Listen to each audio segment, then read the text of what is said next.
Alhamdulillahirrahmanirrahim. Allahumma sholli ala Muhammad wa ala ali Muhammad. Rabbi shrah li sadri wa yassir li amri wahlul 'uqdatam min lisani yafqahu qawli. Rabbi zidna ilman nafi'an warzuqna fahman. Ya, rekan-rekan apa ya? Rekan-rekan yang hadir di sini semoga sehat semua ya.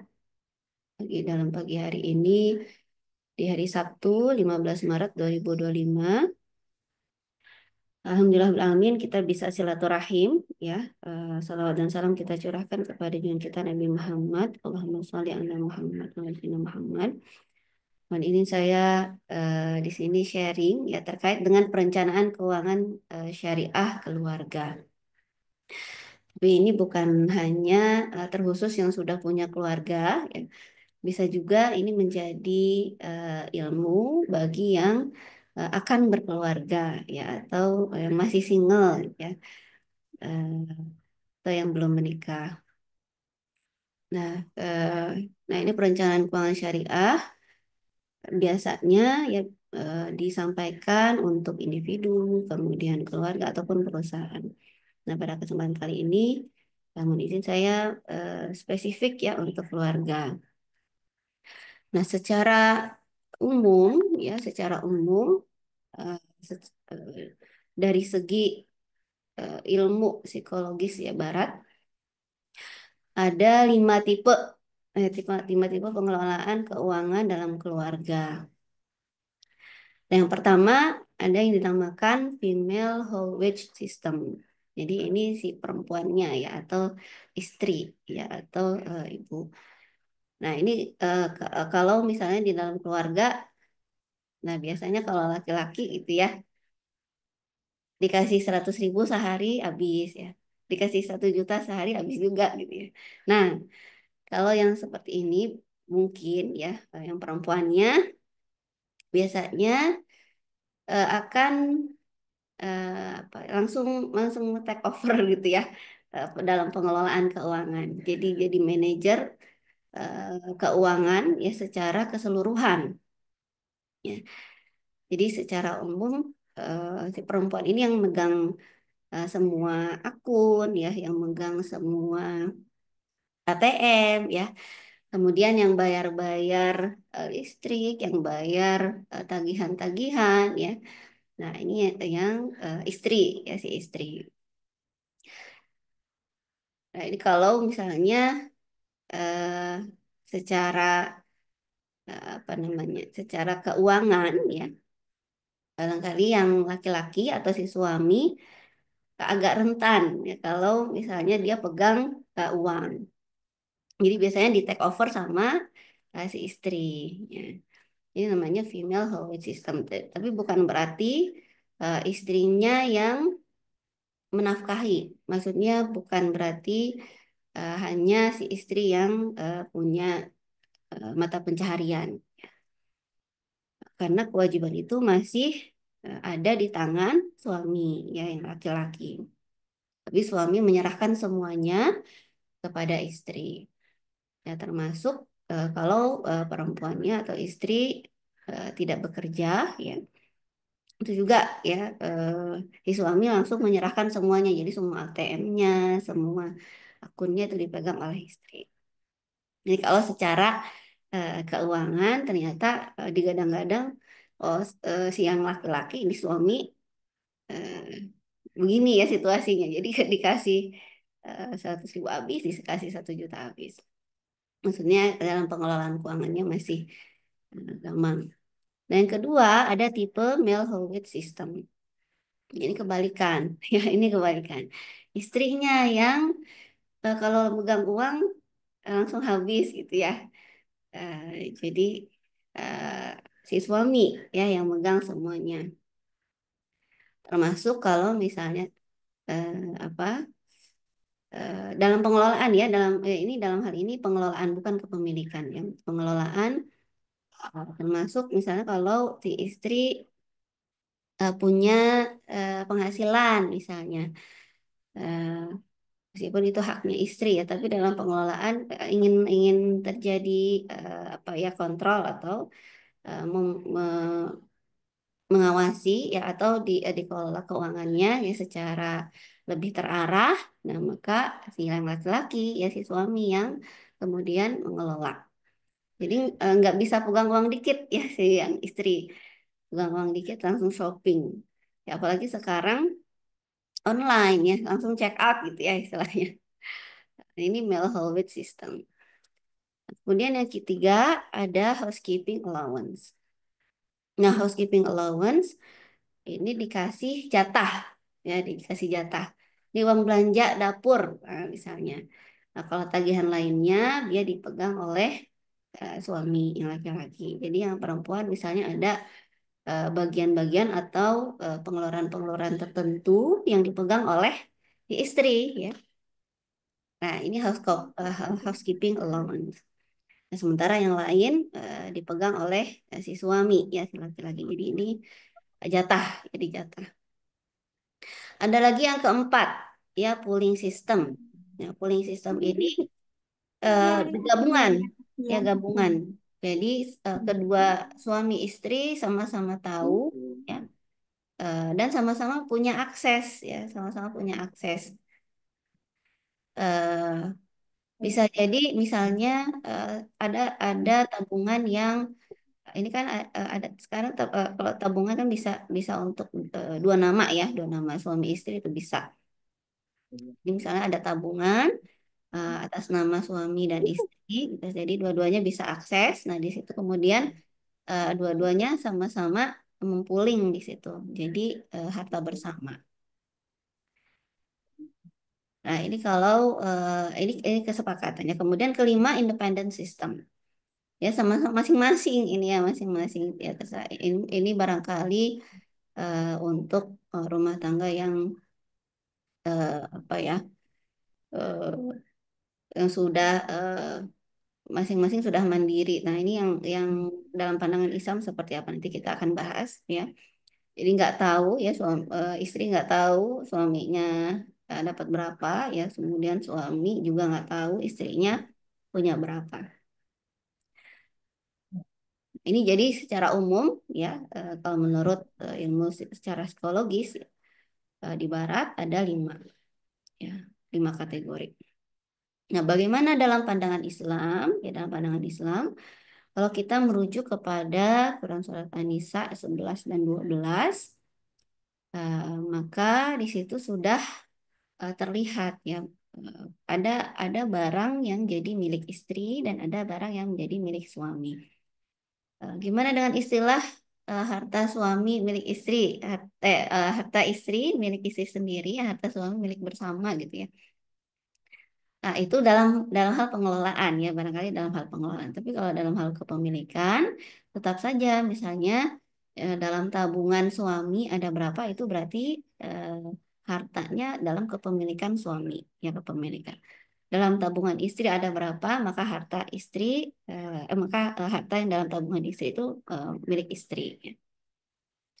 Itu dalam hal kepemilikan. Tapi kalau dalam pengelolaan tadi ya, yang lima tipe tadi.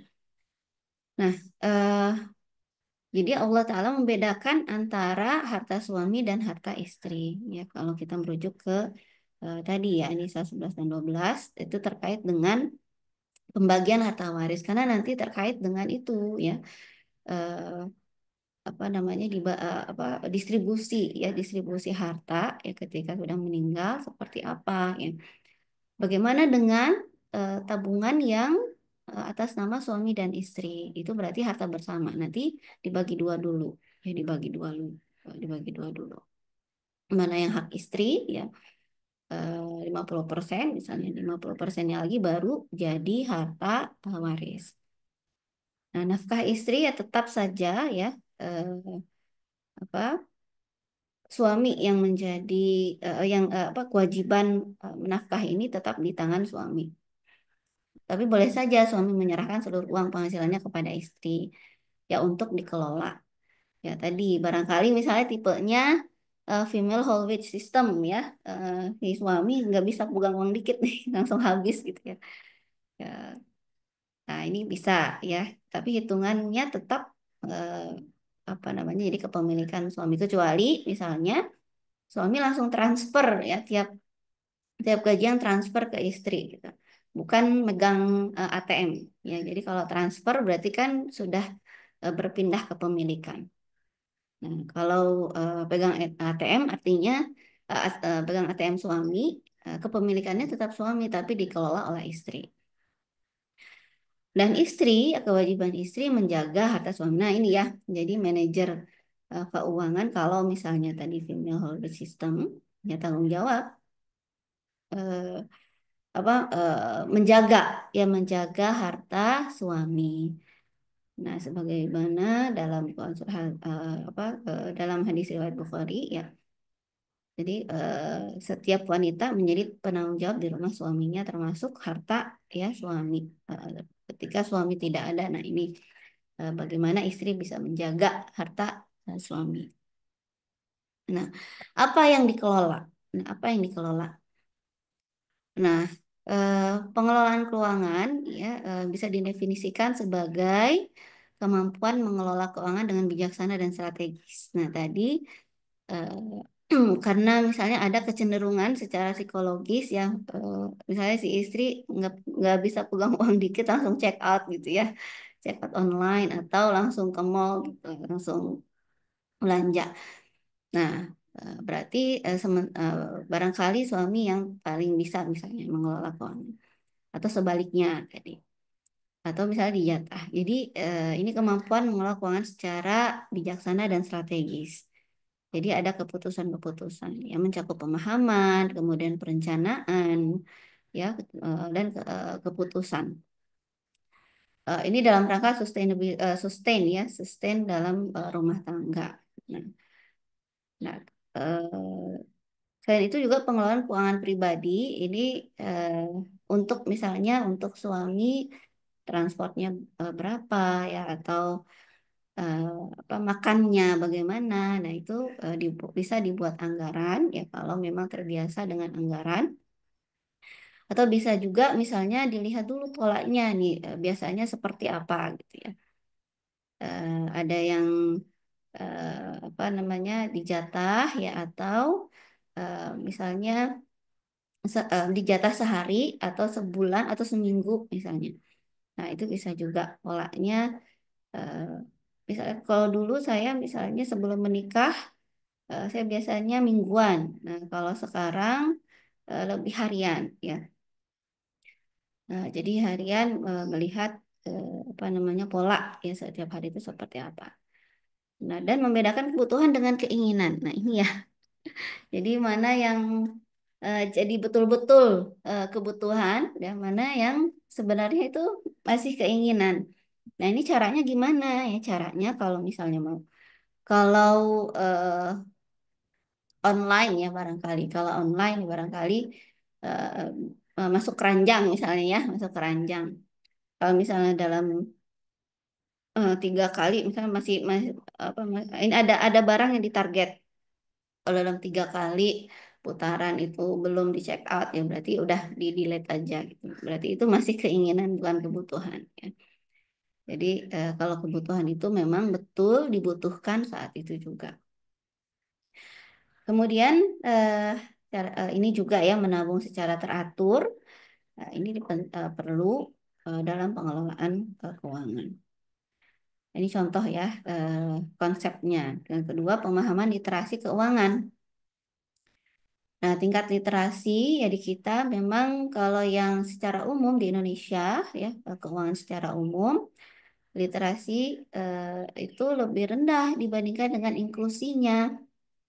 Jadi orang punya tabungan atau misalnya orang ngutang dulu atau pakai pay letter dulu tapi nggak tahu ya konsekuensinya seperti apa gitu ya atau tidak tahu tabungannya itu untuk apa ya pos tabungannya itu untuk apa nggak tidak punya tujuan keuangan misalnya nah itu literasinya masih rendah artinya nah ya inklusi ya dia memang eh, punya tabungan gitu tapi nggak tahu buat apa. Nah itu inklusi. Nah secara umum inklusinya lebih tinggi dibandingkan dengan literasi. Tapi kalau keuangan syariah, nah ini kebalikannya ya. literasinya lebih tinggi dibandingkan dengan inklusinya. Artinya ya bisa saja yang punya literasi sebenarnya tahu ya keuangan syariah itu apa, tapi masih belum mau atau masih apa ya eh, menganggap eh, lebih penting yang konvensional misalnya. Nah, karena alasan-alasan tertentu misalnya untuk payroll misalnya. Nah, atau bisa juga aksesnya belum banyak gitu ya. Eh, nah, ini PR bagi industri keuangan syariah. Jadi kalau keuangan syariah malah literasinya dulu lebih tinggi ya dibandingkan dengan inklusi. Artinya punya pengetahuan tapi masih belum mau nabung di syariah. Nah, yang ketiga terkait perencanaan masa depan. Nah, ini untuk jangka panjang ya termasuk tabungan kalau tabungan darurat berarti setiap waktu ya dipersiapkan. Investasi untuk masa depan dan rencana pensiun. Ini ruang lingkup ya dalam hal ruang lingkup pengelolaan keuangan. Dan keempat terkait dengan manajemen utang. Nah, ini juga ya utang termasuk pay later. Nah, pay later itu utang ya. Apapun bentuk pay letternya. Itu utang. Nah, kapan diperlukan ya kalau apa pay letter itu kan apa ya godaan seperti misalnya promo-promo diskon kalau pakai pay itu justru malah eh, undangan bagi yang punya pay letternya gitu ya. Bagaimana supaya mau menggunakan pay letter ya diskon-diskonnya besar ya. Padahal itu utang ya. Bagaimana kita mengelola utang. Nah, kelima terkait dengan pengambilan keputusan finansial. Nah, ini terkait dengan keputusan analisis yang direview ya tujuan tadi punya tabungan tujuannya buat apa? Ini rekening punya 3 rekening misalnya. Harus harus punya tujuan rekening A untuk apa? Untuk rekening satu untuk apa tujuannya? Rekening dua untuk apa tujuannya? Rekening tiga untuk apa tujuannya? Nah, paling tidak ada tiga rekening ya kalau bisa.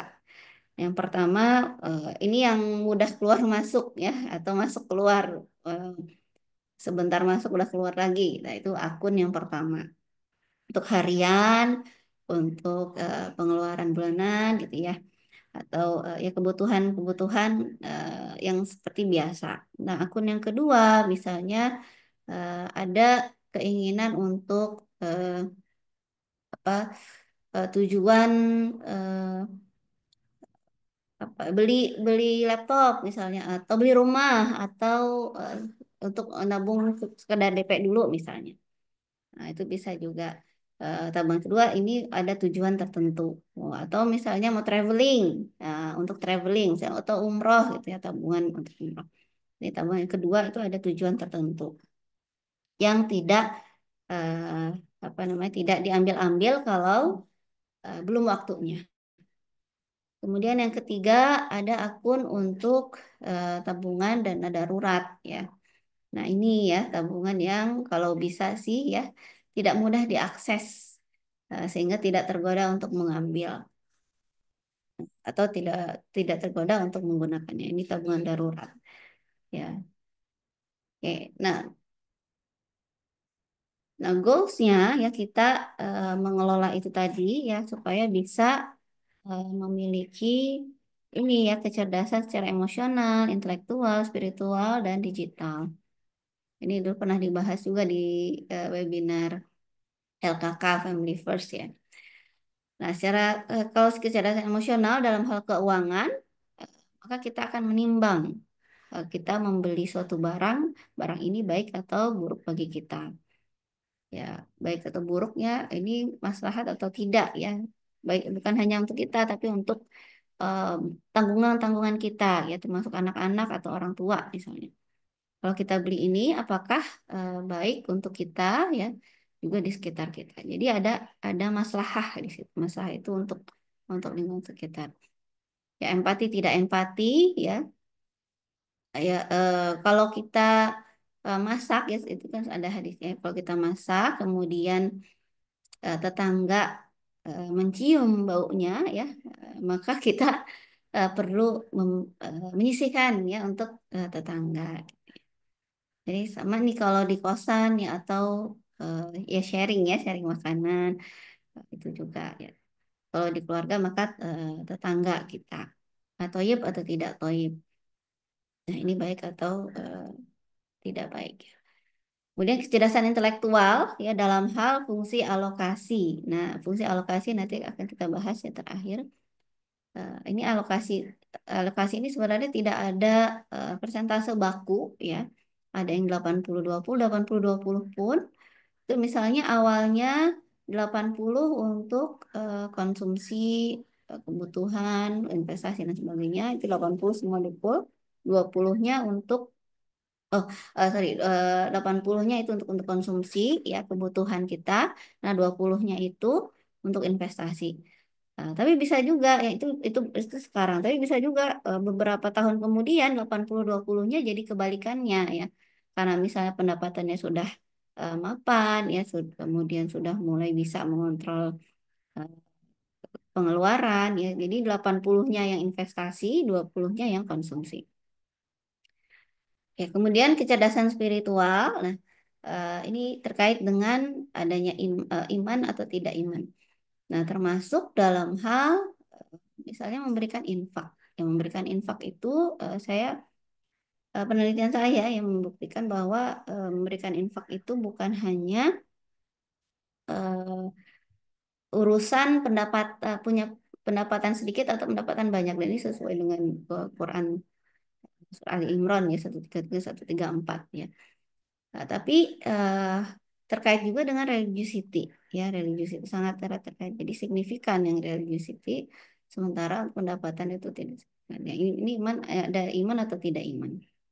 Karena ya sesuai dengan apa ya tadi ya Imran 133 134, kalau soal Imran 133 134 eh, kita berinfak ya bukan hanya dalam keadaan lapang, tapi juga dalam keadaan sempit.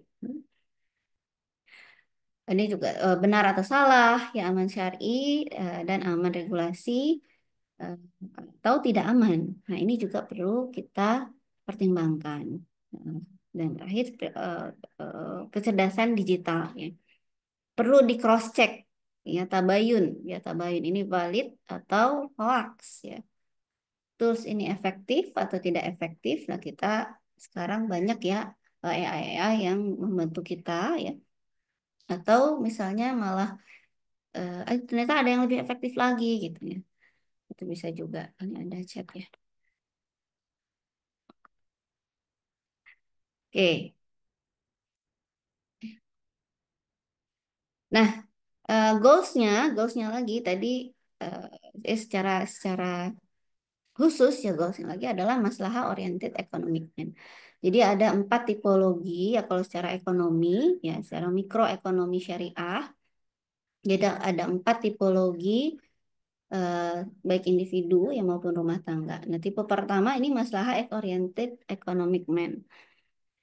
Apa bedanya dengan metafisikal dengan atau tidak tanpa metafisikal? Ini yang muslim dengan non muslim ya. Kalau yang muslim tentu karena ada iman di dalamnya metafisikal ya kepada Allah. Kalau yang without metafisikal ya karena apa namanya ada Tuhan yang lain selain Allah gitu. Tapi dia percaya ya percaya ada Tuhan. Ini masalah oriented. Yang kedua ini konvensional economic man, maka dia akan mengedepankan profit terus ya, hanya profit profit terus yang difikirkan oleh dia. Eh, Misalnya infak juga enggan gitu, zakat itu yang wajib aja enggan gitu, apalagi infak misalnya. Jadi zakat yang wajib aja tidak mau. Jadi jangan sampai ya kita seorang muslim yang sudah sampai nisabnya ya, batasan nisab zakat ya. Apalagi sekarang di bulan Ramadan ya. Nah, ini jangan sampai tidak berzakat. Itu konvensional economic man. Jadi profit, murni profit oriented. Boleh nggak tapi kalau misalnya kita mengedepankan profit, apa kita ingin gitu mendapatkan boleh, ingin mendapatkan profit tapi kalau yang Muslim ya maka perlu ada maslahah, mempertimbangkan maslahah. Ya. Misalnya, ketika kita misalnya punya usaha, ya kemudian punya pegawai ya atau staf yang perlu yang jadi tanggungan ya. Maka kita perlu memikirkan kesejahteraan pegawai atau staf kita yang ada di usaha kita. Meskipun misalnya kondisi sedang ekonomi sedang turun misalnya.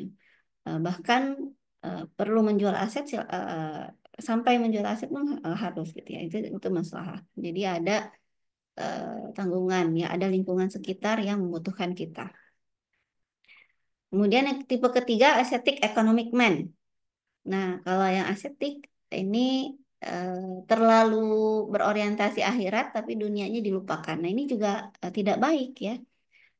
Jadi eh, justru Allah menginginkan kita juga memikirkan dunia ya jangan hanya apa, akhirat meskipun tujuannya tentu akhirat ya tapi dunia akan kita dapat kalau tujuannya akhirat yang baik yang betul ya maka dunia juga bisa kita kuasai karena Allah eh, mengamanahkan manusia sebagai khalifah di muka bumi jadi bagaimana mensejahterakan bumi ini ya bahkan sampai anak cucu cicit dan seterusnya ya generasi-generasi berikutnya.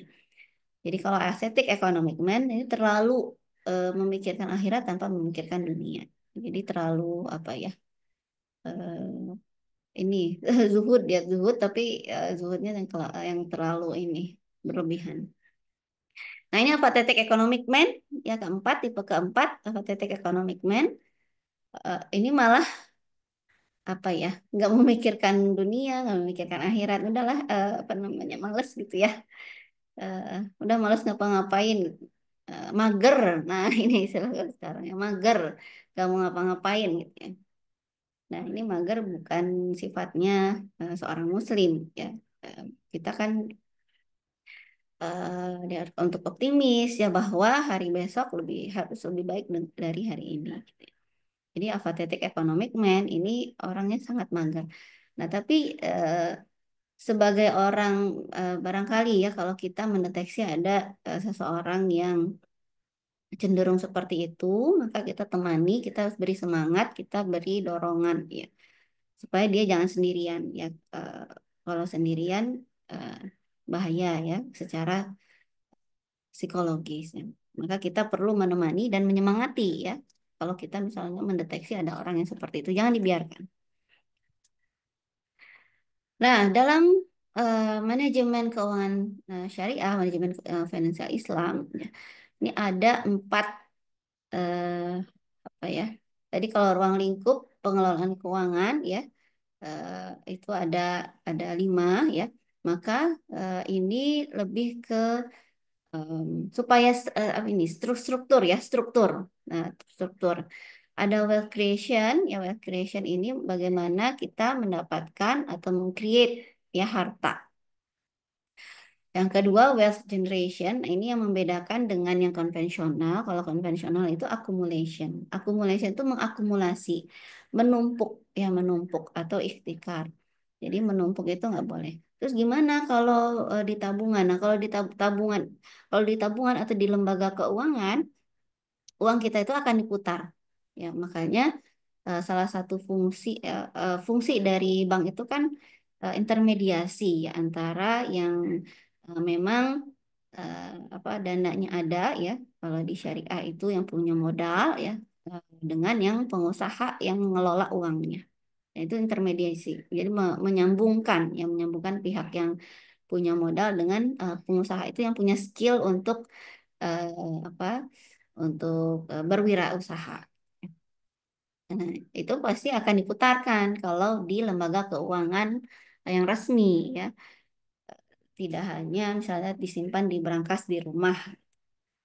Nah, ini bagaimana kenapa istilahnya wealth generation? Ya, bagaimana harta yang sudah tadi di-create ya atau sudah didapatkan itu bisa bermanfaat ya buat kita dan lingkungan sekitar kita. Jadi jangan idle. Ini juga jadi isu yang sekarang ramai ya. Emas sekarang harganya tinggi sekali ya. tidak dilarang ya, tapi eh, alangkah kenapa tidak ya? Kenapa tidak kalau misalnya kita alihkan dengan eh, apa namanya uang yang bisa diputarkan, gitu, dibandingkan kalau misalnya jadi jangan jangan semua uang kita untuk investasi emas gitu ya. Karena ya itu artinya menahan kan itu menahan menahan nilai ya. Alangkah alangkah lebih bermanfaatnya ya kalau misalnya kita bisa putarkan uang kita ya bisa lebih dimanfaatkan untuk orang lain. Oke, kemudian wealth preservation. Nah, wealth preservation ini lebih ke tadi investasi untuk jangka panjang ya karena ya itu termasuk emas ya salah satunya. Karena misalnya dibutuhkan untuk pendidikan ya kemudian untuk pendidikan anak ya kemudian untuk pensiun ya ini wealth preservation. Jadi ada asuransi, tabungan dan sebagai dana pensiun ya. Ini di wealth preservation. Kemudian wealth distribution. Nah, ini terkait dengan perencanaan kita ya. Kalau kita sudah tidak ada. Ya, jadi harta kita mau kemana? Mau dikemanakan? Ya, harta kita mau dikemanakan kalau kita sudah tidak ada. Nah, ini termasuk ya di dalamnya apakah akan diwakafkan ya? Apakah nanti ya sudah kita biarkan saja kepada pengelola waris misalnya dijadikan harta waris atau dihibahkan. Nah, kita sudah tentukan ya harta kita untuk siapa saja.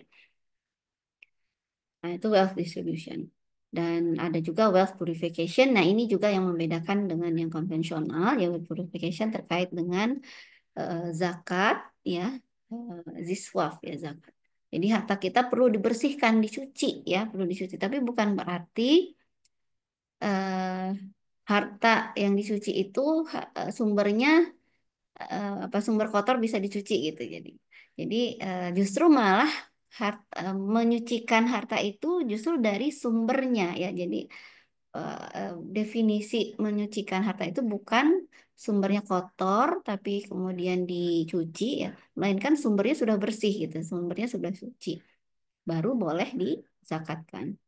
Karena salah satu apa namanya apa namanya syarat ya harta zakat itu ya harta kita bersumber dari yang halal. Nah, berikutnya, nah bagaimana kita mengcreate ya mengcreate harta. Yang pertama, ini yang harus kita percaya, yakini ya, ini absolut ya, rezeki telah Allah jamin ya, ya bahwa Allah telah menjamin rezeki kita ya di ayat 6. Nah, ini Allah menjamin rezeki kita ya, sehingga bahkan semut apa bahkan binatang yang sembunyi gitu di malam hari gelap kita bahkan di yang laut terdalam gitu ya laut terdalam ada binatang itu ada ikan yang tinggal di laut terdalam lagi ini juga ya apa tuh ikan yang ada senternya itu ya. Nah, itu Allah sudah jamin rezekinya. Nah, ini yang perlu kita yakini yang pertama, ya bahwa Allah lah yang menjamin rezeki. Jadi jangan sampai kita takut ya akan kehilangan eh, rezeki. Jadi misalnya dalam persaingan bisnis ya, ada pemain baru nih di industri gitu ya. Nah, itu kita jangan takut tersaingi karena Allah akan menjamin rezeki tentu dengan ikhtiar-ikhtiar kita ya, apa saja strategi yang perlu dilakukan. Ya, ini rezeki yang telah dijamin oleh. Kemudian yang kedua atau misalnya takut berwirausaha nah, karena sudah banyak ini apa namanya banyak produk gitu ya apa produknya sudah banyak yang jual misalnya. Nah, insya Allah Allah akan menjamin rezeki. Kemudian yang kedua rezeki karena bersyukur. Nah bersyukur artinya ya itu ya Allah akan selalu menambah kalau kita menambah eh, rezeki kalau kita bersyukur dan apa kalau kita tidak bersyukur malah diazab ya diazab jadi dapat azab ya Quran Surah Ibrahim ayat 7. Nah kemudian rezeki karena berusaha. Nah ini tentu sudah biasa ya karena kita berusaha berikhtiar maka rezeki akan datang. Yang keempat, rezeki karena anak, cucu, dan keluarga. Ya, jadi jangan takut beranak banyak gitu ya. Karena anak-anak ada rezekinya masing-masing gitu ya. Misalnya orang-orang tahu misalnya ada suatu keluarga anaknya ada eh, 7 misalnya ya, anaknya ada 7. Tahu nih orang tahu anaknya ada 7, maka dia akan tentu akan memberi lebih gitu dibandingkan dengan ada keluarga yang misalnya anaknya satu, oh dia anaknya cuma satu gitu, ini anaknya 7 kita kasih banyak, kita kasih lebih yuk gitu. Jadi ada rezekinya ya untuk ini, jadi jangan khawatir. Itu Allah yang menggerakkan hati-hati manusia. Kemudian yang kelima, rezeki dari sedekah ya. Eh, nah ini tadi ya, bahwa apa namanya, jangan takut ya, karena di saat yang sempit ya kita bersedekah itu justru bisa jadi akan mendatangkan rezeki atau menjemput rezeki. Kan kalau kalau sudah bersedekah maka dilipat gandakan ya Allah Allah.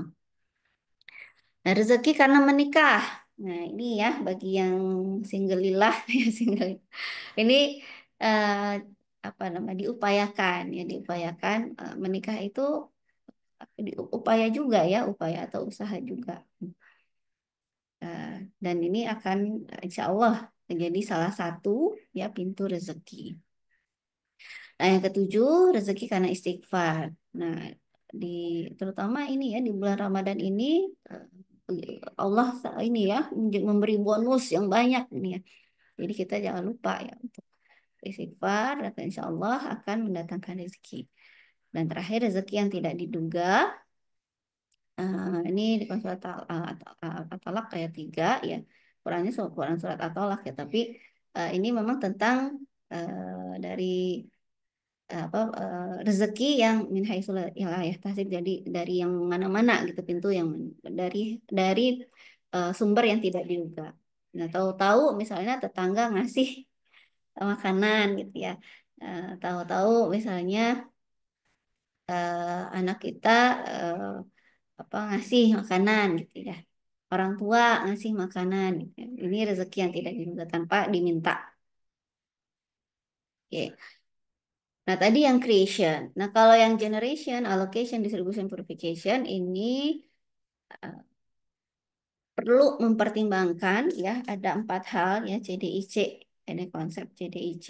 Yang pertama adalah kita mempertimbangkan charity ya, charity dulu. Kenapa yang pertama charity dulu baru debt? Nah, kalau kita punya utang ya jangan sampai utang itu jadi alasan seumur hidup kita nggak pernah bersedekah atau nggak pernah berinfak. Nah, karena punya utang itu nggak pernah berinfak atau bersedekah ya, bain bila ya jangan sampai, karena yang disesalkan ya oleh orang yang sudah meninggal ya kemudian Allah bangkitkan lagi itu kan bukan bukan sholat ya, bukan apa tuh, bukan tidak banyak beribadah dalam arti ibadah yang utama gitu, tapi bersedekah. Jadi orang yang sudah meninggal justru menyesal karena tidak banyak bersedekah ketika masih hidup ya. Jadi jangan sampai ya karena ada utang ya, meskipun utang itu wajib ya dibayar. Jangan sampai bisa jadi ya, bisa jadi nggak terbayar-bayar karena enggan berinfak, itu bisa jadi ya, karena eh, itu mindset ya, mindset berbagi itu mindset ya, berbagi itu mindset. Bisa jadi utang itu nggak terbayar-bayar ya karena enggan untuk apa ya, berbagi ya, sehingga dia males ya untuk membayar utang. Nah, itu bisa jadi seperti itu. Jadi jangan sampai seperti itu. Jadi charity yang pertama, kemudian membayar utang ya, kemudian investasi ya, investasi ini penting, dan konsumsi ini kita bahas satu-satu.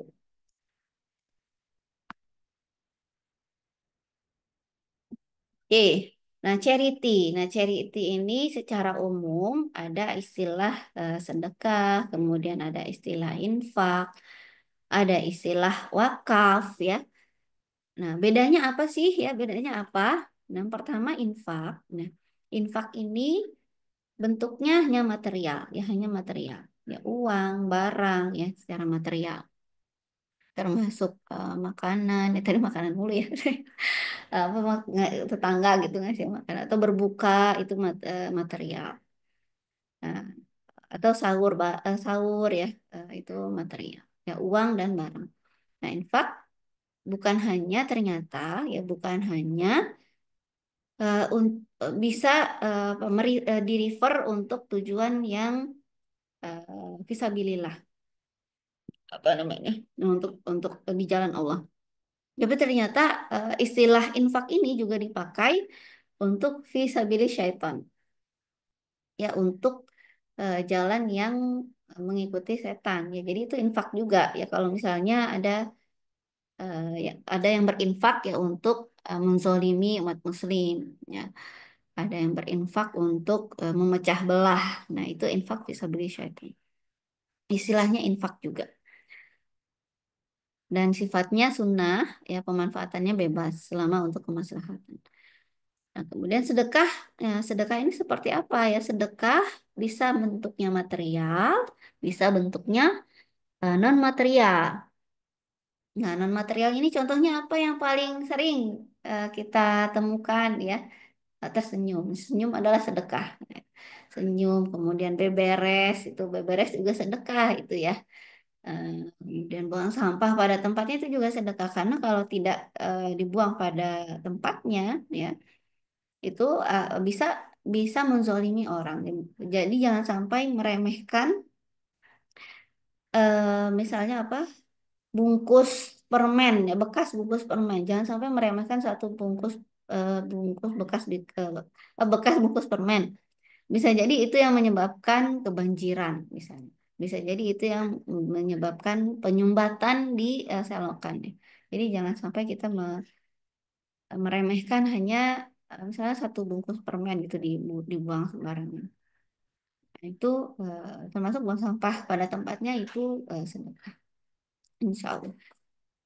Dan menyingkirkan apa tuh duri ya di jalan ya itu contoh dalam hadis. Nah, ini sedekah material disebut dengan infak ya. Eh, Sementara tadi yang non material banyak ya tadi. Termasuk bertasbih itu juga sedekah. Kemudian zakat. Nah, sedekah sifatnya sunat juga, sunnah juga. Zakat. Nah, zakat sifatnya wajib. Ya, sifatnya wajib dan termasuk dalam infak karena infak wajib ya infak. Jadi jangan sampai kita menggunakan istilah infak wajib lagi ya karena infak wajib itu zakat ya. Infak infak aja ya jangan jangan infak wajib kalau mau iuran wajib ya itu ya iuran gitu iuran wajib bukan infak. Kalau infak wajib ya zakat. Kemudian ada 8 golongan ya asnaf tertentu yang disebutkan ya dalam surat Taubah ayat 60 ya yang disebut dengan mustahik ya golongan tertentu mustahik 8 mustahik yang menjadi sasaran zakat. Jadi ada syarat-syarat tertentu. Kemudian dikeluarkan apabila sudah memenuhi nisab. Ya. Dan terakhir wakaf. Nah, wakaf ini sifatnya sunnah ya. Tapi pahalanya ya karena ini termasuk dalam sedekah jariah itu berterusan. Bahkan ketika kita sudah meninggal itu terus ya akan mengalir. Ya, insya Allah. Nah, ini tadi charity. Nah, sekarang enggak. Nah, utang ya, hukumnya boleh ya, boleh. Boleh utang karena udah sunatullah ya Allah memberikan ada yang berlebih ya kepada segolongan orang dan ada yang kekurangan kepada segolongan yang lain gitu. Nah, cuma dalam memanagenya ini seperti apa ya? Nah, utang itu kalau bisa jadi pilihan terakhir ya, pilihan terakhir dalam arti kalau sudah di Quran surat 282 pun ya itu disebutkan kalau tidak bisa bayar dengan tunai ya maka boleh berutang. Jadi ada ketentuan kalau nggak bisa bayar tunai ya baru utang. Jadi pilihan terakhir, pilihan terakhir. Atau dalam memanage misalnya terkait dengan cash flow ya Terutama ini ya, terutama yang masih bisa ditolerir itu rumah ya, rumah karena tingkat kenaikan harga rumah itu sangat sangat tinggi ya. Dan sekarang juga inflasi kesehatan itu juga ya, kesehatan, Masya Allah itu ya, inflasi kesehatan itu sangat tinggi. Jadi untuk misalnya untuk membeli rumah ya, atau untuk membayar kesehatan ya ke dokter, beli obat dan sebagainya atau operasi dan sebagainya, nah itu silakan. Jadi itu pilihan terakhirnya karena sudah tidak ada lagi pilihan yang lain. Dan tidak boleh mengandung yang haram. Artinya jangan terlibat hutang yang mengandung riba. Ya. Kemudian sesuai kemampuan, ya sesuai kemampuan itu seperti apa? Jadi maksimal sepertiga dari pendapatan kita ya bulanan. Misalnya pendapatan bulanannya 15 juta. Berarti total cicilan ya dalam satu bulan itu maksimal 5 juta. Maksimal sekali 5 juta termasuk kalau misalnya ada cicilan rumah itu masih bisa ditolerir sampai 40 atau 50% ya. Jadi 15 juta bayarnya boleh 6 juta atau 7,5 juta misalnya karena ada cicilan rumah. Nah, itu sesuai kemampuan. Ya, jangan sampai lebih dari itu. Ya, yang sehat memang 30% ya 30% maksimal. Kalau terpaksa harus berhutang, nah lebih bagus lagi kalau nggak ada utang gitu ya. Dan komitmen melunasi. Jadi sekecil apapun utang, hanya misalnya 1.000 perak gitu ya. Kalau nggak berniat untuk melunasi itu akan berat. Ya, nggak lunas-lunas itu, padahal cuma 1.000 perak. Tapi sebesar apapun utang, ya, kalau berniat untuk melunasi, maka insya Allah akan terlunasi. Itu komitmen melunasi. Jadi sekecil apapun utang, kalau tidak berniat melunasi nggak akan terbayar.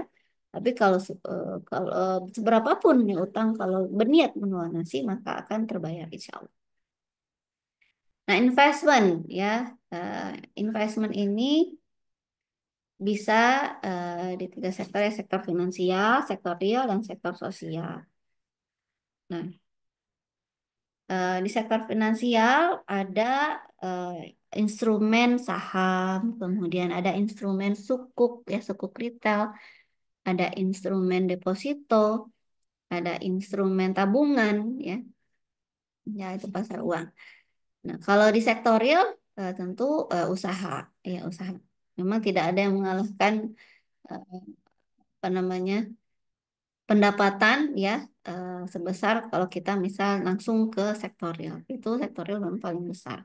Di urutannya itu apa namanya penghasilan dari usaha, kemudian saham, kemudian eh, reksadana, ya reksadana itu bisa bisa full saham atau campuran dengan sukuk, ya baru sukuk urutan ininya ya penghasilan deposito dan tabungan itu paling kecil ya tabungan paling kecil.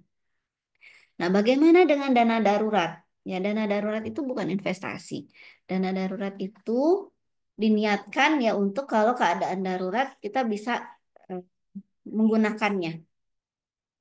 Keadaan darurat seperti apa tadi? Misalnya kesehatan ya, atau misalnya ada sesuatu yang misalnya orang tua sedang butuh ya, atau anak sedang butuh ya pendidikan dan sebagainya. Nah, ini dana darurat.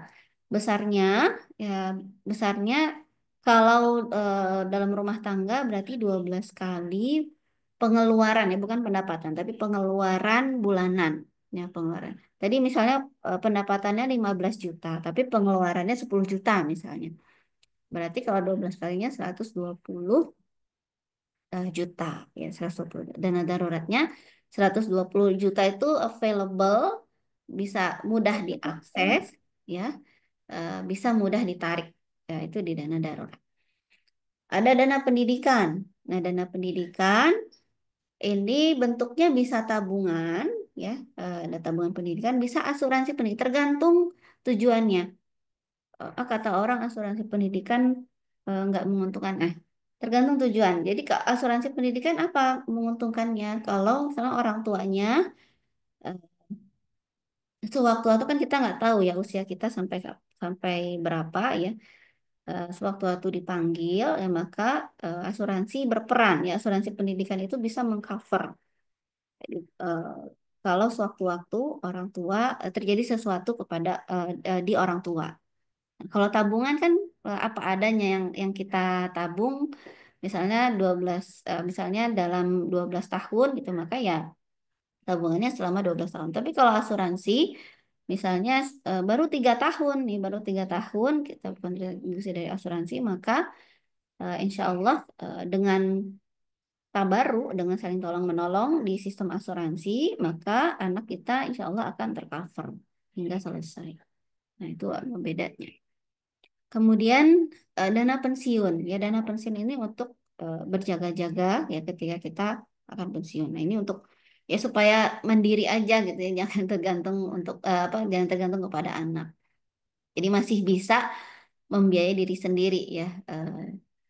Kan sekarang ada istilah sandwich generation ya, tapi sandwich generation itu dalam dalam Islam tidak masalah ya, karena memang harta kita ya harta orang tua ya, harta kita punya orang tua juga apa punyanya orang tua, jadi nggak ada istilah misalnya orang tua ke ibu itu mau pinjem dong uangnya gitu, itu nggak ada itu cuma ngomong aja gitu ya ibu, tapi kita jangan menganggapnya beneran utang gitu ya, jangan jangan kemudian menagih kepada ibu gitu karena ibu pernah misalnya minta apa namanya, mama utang dong gitu apa, uang teteh gitu misalnya, itu itu istilah, tapi kita niatnya ya itu memang ya uang ibu gitu, karena uang kita ya uang ibu atau uang orang tua kita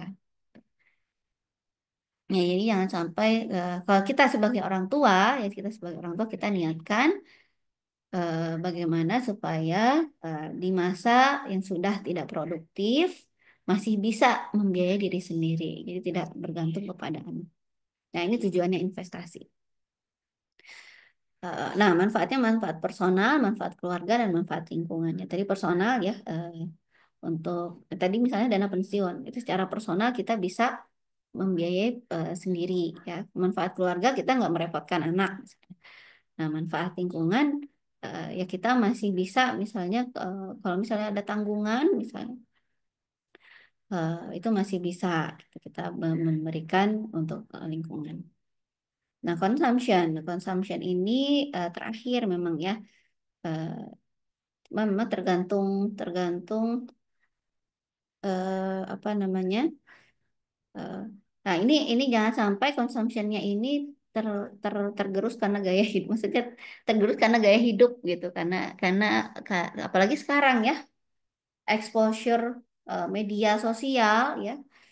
eh, Kalau ada tipe apa HP baru gitu ya, nggak inilah misalnya nggak apa dianggap nggak ngikutin zaman gitu, padahal enggak juga, itu tergantung manfaat ya, manfaat dan maslahah ya, lagi-lagi ke maslahah.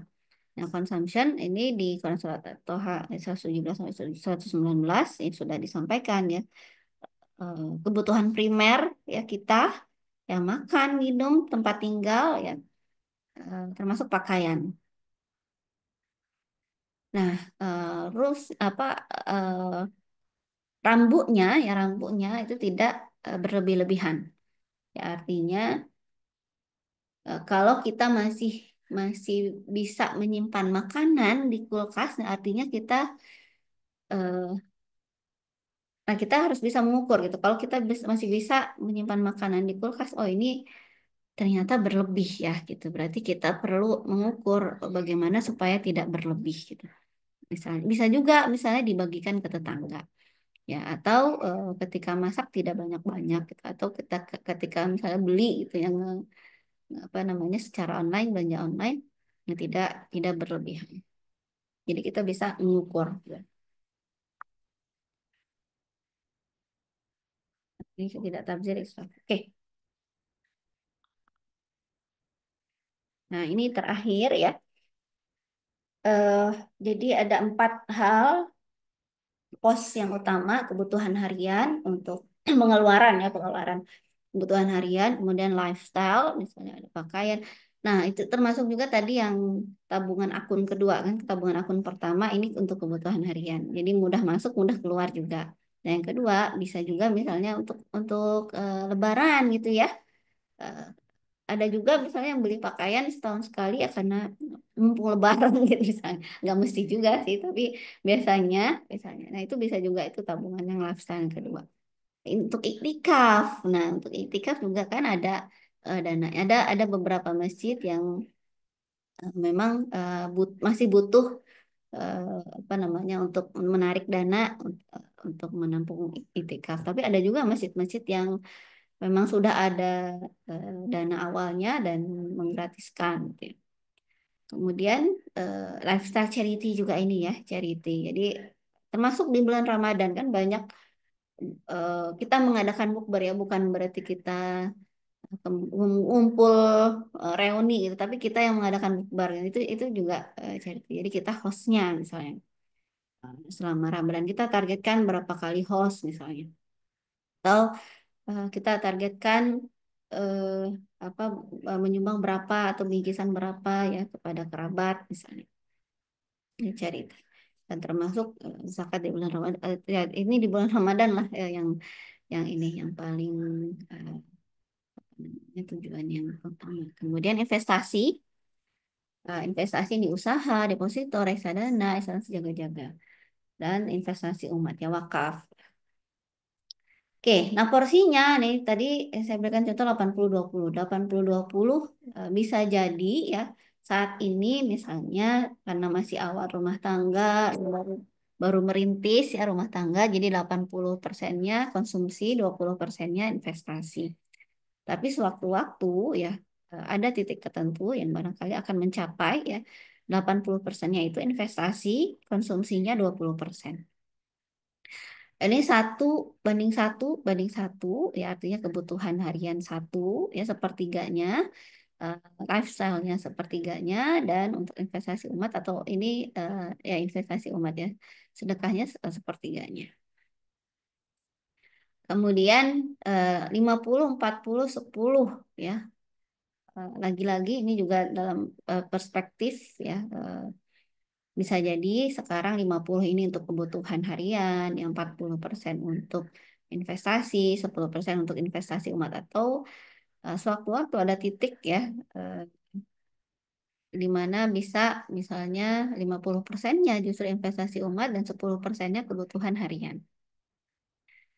Atau 40-30-20-10. Ya, ini yang eh, empat ini hal tadi ya. Kebutuhan harian 40, lifestyle 30, investasi 20, dan investasi umat 10.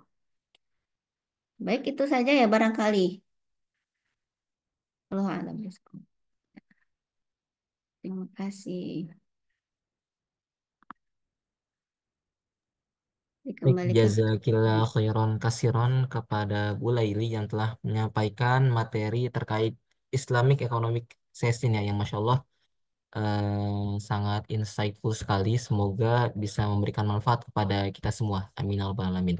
Baik, memasuki acara selanjutnya, insya Allah akan ada sesi diskusi dan tanya jawab kepada jamaah sekalian yang apabila ingin bertanya mungkin boleh raise hand.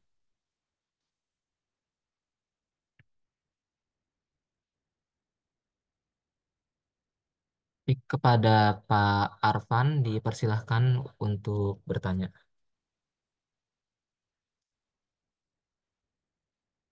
Halo, Assalamualaikum warahmatullahi wabarakatuh.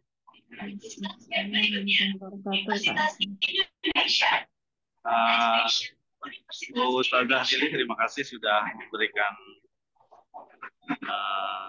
pandangan-pandangan yang bagus ya tentang ekonomi keluarga lah kalau saya nyebutnya ini. Pertanyaannya begini, Ustazah, kan di masyarakat ini ada orang-orang yang anggaplah UMR-nya tuh nggak nyampe gitu. Ada yang cuma 1,5 juta biayanya, ya ada yang gajinya ada yang 5 juta, ada yang bahkan di bawah itu ya, terutama di masyarakat ya, di warga sekitar kami misalnya. Nah pertanyaannya, eh, apakah betul-betul harus disisihkan untuk investasi misalnya, entah investasi dia cara gampangnya misalnya nitip nitip uang di mana di usaha orang misalnya, karena dia kan biayanya sangat sedikit gitu. Itu nomor satu lah. Kalau kata saya ini orang-orang yang sebenarnya perlu dikasih zakat gitu. Terus yang kedua, dengan berbagai tren apa namanya, kemudahan-kemudahan orang investasi di tadi ya di emas atau mungkin di tanah atau mungkin gaya-gaya cara nyari duit gampang pakai Bitcoin dan sebagainya. Ini timbang-timbangannya gimana tuh antara misalnya lebih cair yang mana yang bisa gampang di ini dengan kondisi sekarang yang serba cepat kayak gini misalnya. Demikian mungkin dari saya. Assalamualaikum warahmatullahi wabarakatuh. Waalaikumsalam warahmatullahi wabarakatuh. Bagus. Baik, mungkin boleh langsung dijawab. Ya, baik. Terima kasih Pak Arfan. Ya. Jadi UMR tidak sampai. Apakah boleh? Oh, jadi kami pernah apa ya meneliti ya kunjungan lapang ya penerima zakat, gitu ya, penerima zakat. Itu kan UMR. Awalnya UMR-nya tidak sampai. Tapi kemudian beliau berkreasi ya berkreasi. Jadi beliau ini tuh apa tukang cilok ya tukang cilok cilok cilok keliling cilok apa itu ya, cilok keliling ya. Nah, beliau berkreasi cilok-ciloknya itu dikeringkan, kemudian dijual online. Nah, jadi ada pendapatan tambahan. Nah, sehingga kemudian omsetnya bahkan sampai melebihi, jadi sampai 30-an juta, yaitu setiap jualan itu 30-an juta. Jadi yang dari apa yang awalnya ya dari pedagang cilok keliling ya kemudian dia berinisiasi berkreasi ya menjualnya kering ya kemudian secara online. Ya, artinya ada pendapatan barangkali yang jadi ada dua sisi dari pendapatan atau pengeluaran. Kalau misalnya dianggap pendapatannya itu kurang, yang pertama menambah pendapatan ya kalau pendapatan atau mengurangi pengeluaran. Nah ini yang mengurangi pengeluaran kan kalau inflasi sangat tinggi agak sulit. Nah maka menambah pendapatan dari sumber yang halal yang lain. Nah kemudian terkait dengan tingkat likuiditas ya, tingkat likuiditas. Nah memang eh, tadi ya urutannya kalau dari segi apa profit dari segi profit eh, maka yang paling pertama itu ya usaha di sektor real. Yang kedua saham. Nah, saham ini kan sekarang sudah punya SOTS ya bisa langsung secara individu investor individu tidak melalui misalnya MI ya tapi ada SOTS-nya. Ya saham kemudian sukuk. Nah sukuk memang relatif dia ada pencairan apa ya eh, rangkaian pencairan gitu ya. Kemudian eh, reksadana dulu saham kemudian reksadana. Nah, reksadana biasanya MI yang menyusun ya. Nah, ini juga ada tahap pencarian. Kemudian sukuk ya. Kemudian deposito ya baru terakhir tabungan. Tabungan memang paling kecil karena dia memang apalagi giro yang mudah cair ya cairnya sangat mudah jadi yang paling mudah cair ya tabungan memang karena bisa mobile banking apalagi ya sekarang bukan hanya ATM barangkali itu Pak Arfan. Baik saja, teman. Kita Allah khair. Baik, syukron Bu Laili atas jawabannya. Berikutnya ada pertanyaan dari kolom chat. Saya izin membacakan. Dari pertanyaan dari Ibu Uswatun Hasanah. Terima kasih ilmunya Bu Laili. Mau bertanya, untuk tahun ini nisab zakat mal berapa ya dalam rupiah? Apakah ada jumlahnya dari Baznas? Untuk nisab zakat profesi per bulan, apakah jumlahnya nisab zakat mal dibagi 12 bulan? Seperti itu pertanyaannya, Bu. Ya, betul Mbak Uswatun Hasanah. Jadi harga emas 85 gram ya itu untuk 1 tahun. Yang untuk 1 tahun harga emas 85 gram. Sekarang berapa ya Mas ya? Biasanya Basnas akan mengeluarkan secara resmi berapa nisab apa namanya update nisab setiap tahunnya. Coba saya cek ya. Apakah sekarang sudah ada?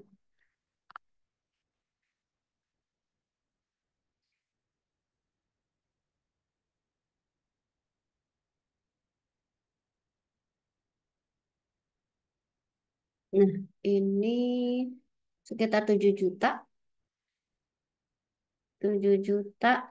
100. Ini kayaknya yang harga yang kemarin ya, harga yang lampau. Kalau sekarang hampir 2 juta harga emas ya. Nah, ini lebih kurang sebulannya 7.140.000 untuk nisab ya yang sekarang.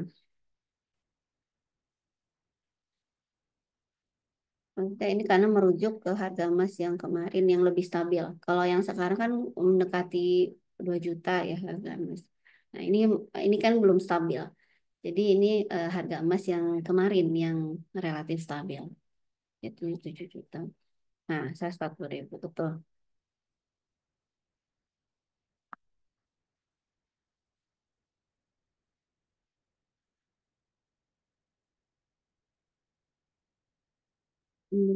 Ada? Sudah?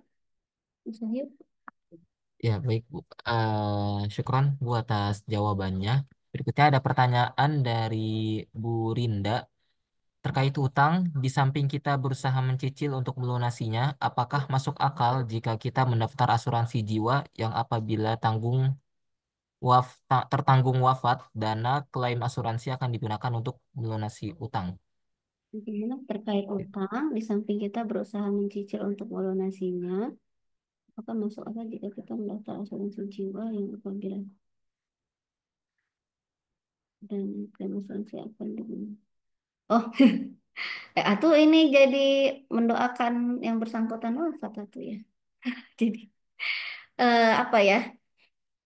Hmm, biasanya kalau di lembaga keuangan ya kalau kalau utangnya ya ke lembaga keuangan itu ada asuransi termasuk di dalamnya. Jadi sewaktu-waktu apabila yang berutang itu meninggal maka terlunasi ya oleh asuransi. Tuh. Kalau kalau ini mendaftar asuransi jiwa apabila ini jadi jangan nih jangan berharap bersangkutan wafat. Jadi mendoakan wafat ini mah ya. Niatnya jangan itu ya. Ya niatnya jangan. Jadi berusaha untuk mencicil. Nah, oleh karena itu utangnya jangan ke perorangan ya, ke lembaga keuangan. Kalau lembaga keuangan itu ada asuransinya.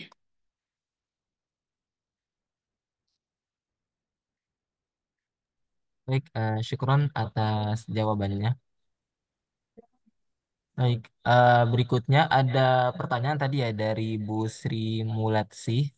Izin bertanya, apakah ada perkiraan komposisi dari 3 akun?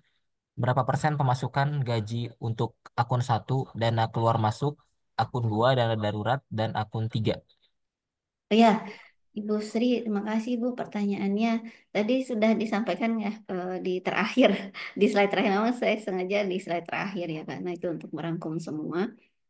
Jadi itu tergantung pola masing-masing rumah tangga, Ibu. Jadi yang ada rumah tangga yang tadi 80-20, ada yang 50-40-10, ada yang 40-30, 10-20, gitu ya, 20-10 ya. Kemudian ada yang sepertiga, sepertiga, sepertiga. Jadi tergantung kesepakatan di rumah tangga, gitu Ibu. Jadi pembagiannya.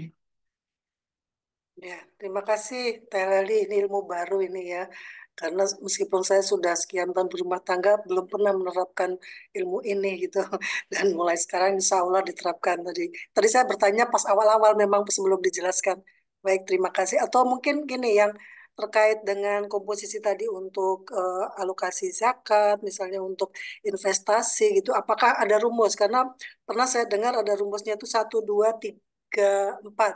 Jadi totalnya tuh ada 10% untuk zakat, zakat infak sedekah, kemudian ada 20% untuk investasi pribadi, misalnya untuk pengembangan diri, kemudian ada eh, 30% untuk kebutuhan apa investasi jangka panjang dan 40% untuk kebutuhan sehari-hari.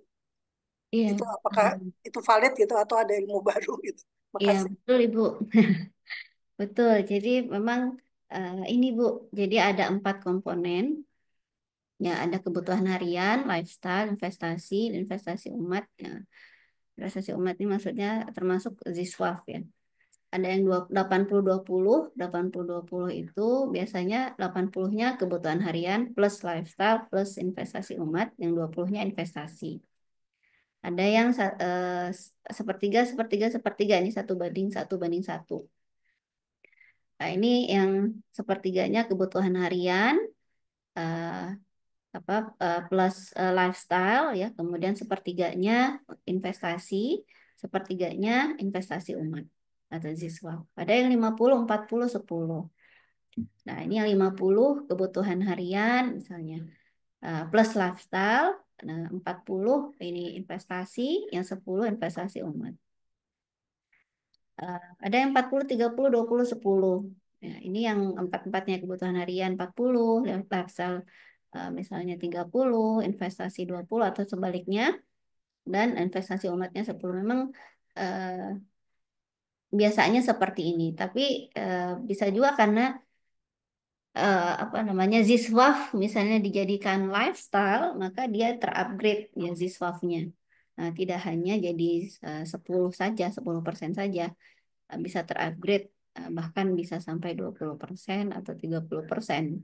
Ya, ini 1 banding 1 banding 1. Demikian Ibu. Saya kira Ustaz, terima kasih. Demikian saya.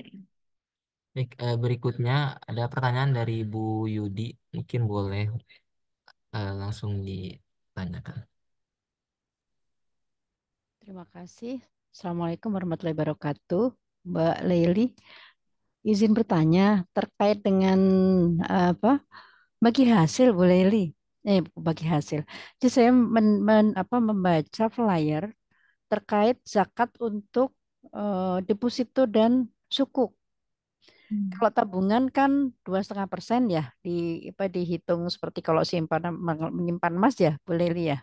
Ya, Nah, di situ itu disampaikan kalau untuk apa deposito dan sukuk itu dihitung berdasarkan kalau deposito adalah 2,5% dari bagi hasil, kalau sukuk dari apa istilahnya teh bagi hasilnya namanya teh kupon, dividen, kupon ya, kuponnya Bu. kupon ya, pokoknya dari keuntungan lah seperti itu. Saya merasa aneh karena di apa disampaikan bahwa kalau untuk deposito dan sukuk itu seperti kalau kita meminjamkan seperti piutang. Jadi dana tidak dikuasai oleh kita gitu. Sehingga kalaupun misalnya sukuk itu kalau bisa dicairkan nggak langsung kembali ke kita, tapi dia akan istilahnya dijual dulu begitu. Tapi pada kenyataannya kan eh, deposito dan sukuk itu kalau dicairkan dengan akan mudah dicairkan dan akan kembali ke kita uangnya gitu. Nah, sangat tidak adil kalau yang tabungan saja nih kalau melihat tadi kan 85 juta ya. Berarti kalau saya menabung 86 juta sudah dapat zakat 2,5%. Tapi kalau dalam bentuk deposito 100 juta belum ada zakatnya. Rasanya sangat tidak adil ya. Jadi kalau em, apa menurut saya nih Bu Leli ya mestinya deposito dan sukuk itu ya seperti tabungan juga kan mudah kalau kalau piutang memang kalau kita piutang apalagi menghutangkan ke orang lain kita tidak bisa setiap saat menagih kalau udah kadang orangnya bisa bayar kan ya tidak akan dibayar tapi kalau sukuk dan deposito itu dengan mudahnya kita bisa cairkan paling juga didenda kalau belum waktunya ya Bu ya ya mungkin Hmm. itu saja yang saya mohon pendapatnya terima kasih Bu mohon maaf Assalamualaikum warahmatullahi wabarakatuh. Waalaikumsalam warahmatullahi wabarakatuh. Terima kasih Ibu Yudi. Nah, kalau terkait dengan pertama yang deposito. Di deposito ada yang otomatis eh, dibalikkan Rollover. kembali ke deposito. Nah, itu eh, bagi hasilnya tidak ke kita kan. Nah, itu berarti kita menghitungnya ketika sudah cair, ketika sudah cair. Jadi kalau yang apa namanya eh, kalau misalnya dalam setahun dicairkan ya itu berarti dalam setahun itu ya dihitung keseluruhan bukan hanya bagi hasil. Ya, ya. Berarti Kesel- keseluruhan ya Bu ya. Mungkin yang penting itu ya. Saya Iya, merasa kalau dari bagi hasilnya kan sangat tidak adil. Ini iya. padahal kan maksudnya tidak bisa, menurut saya nih zaman sekarang tidak bisa membandingkan deposito dan sukuk itu seperti kalau kita menghutangi orang lain, tidak bisa. Tapi adalah investasi memang karena dengan mudah kita bisa mencairkan. Sekali lagi paling kalau belum waktunya didenda saja, tapi dengan dana itu akan langsung kembali ke kita. Jadi yang berarti yang penting pokok itu Bu apa bahwa dihitung dari pokoknya bukan dari bagi hasilnya ya. Terima kasih Iya. Bu Leli, mohon maaf. Iya.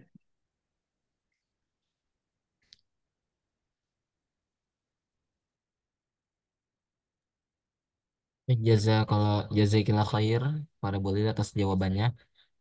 Berikutnya ada pertanyaan dari Pak Gigi Atmaji. Sedekah dalam bentuk investasi bolehkah? Seperti itu pertanyaannya. Boleh Pak, kalau mau ngasih sedekah berupa saham gitu ya boleh Pak. Bahkan ada yang apa tuh wakaf saham, ya wakaf saham itu juga boleh.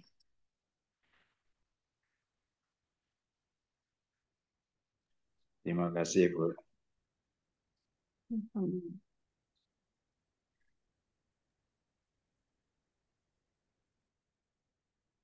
Ini karena sepertinya sudah tidak ada pertanyaan lagi, mungkin kita cukupkan ya Bu untuk sesi diskusi pada kajian inspirasi Ramadan pada pagi hari ini. Syukron jazakillah khairan kasiron kepada Bu Laili yang telah menyampaikan materi yang Masya Allah sangat bermanfaat sekali. Semoga materi yang disampaikan dapat kita aplikasikan dalam kehidupan sehari-hari dan semoga bisa menjadi amal jariah ya bagi kita semua. Amin ya rabbal alamin. Baik, sebelum menutup kajian pada pagi hari ini akan ada penyerahan sertifikat sebagai bentuk apresiasi. Mungkin boleh di share screen. Baik, berikut sertifikat penghargaan yang diberikan kepada Ibu Dr. Laili Dwi Arsianti, SEMSI, sebagai narasumber webinar Inspirasi Pagi, segmen Islamic Economic Session, Semarak Ramadan IPB 1446 Hijriah, Light of Knowledge, Perencanaan Keuangan Syariah Keluarga, pada Bogor 15 Maret 2025. Mungkin boleh diterima Bu sertifikatnya. Terima kasih Mas Wahyu. Ya, Bu, sama-sama. Baik, berikutnya setelah penyerahan sertifikat akan ada informasi terkait kegiatan di Masjid Al-Huriyah. Mungkin boleh di share screen dari.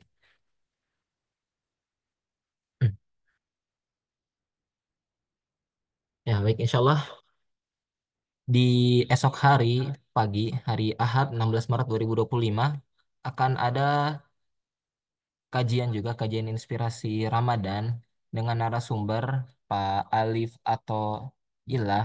Beliau merupakan wirausaha muda berprestasi Kemenpro RI 2024 dengan tema Sarung dan Spiritualitas, Menjalin Bisnis, Merawat Tradisi, Meraih Berkah.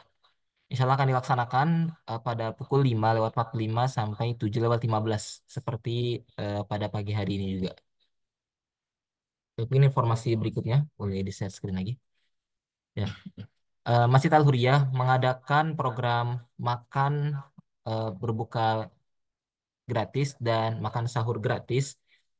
Dan ini ada update donasinya per 14 Maret 2025 telah terhimpun 276.463.545 rupiah dan telah digunakan 284.060.060 rupiah dengan saldo defisit 7.596.455 dan telah disediakan paket makan berbuka gratis sebanyak 11.300 paket dan untuk makan sahur gratis telah disediakan sebanyak 3.900 paket.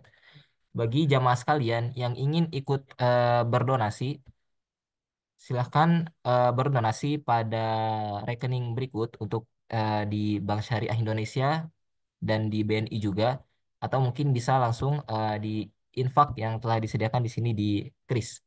Untuk narah hubungnya bisa dihubungi untuk nomor di bawah ini, dan untuk informasi lebih lanjut boleh mengunjungi Instagram Masjid Al-Huriyah dan mengunjungi channel YouTube juga Masjid Al-Huriyah IPB.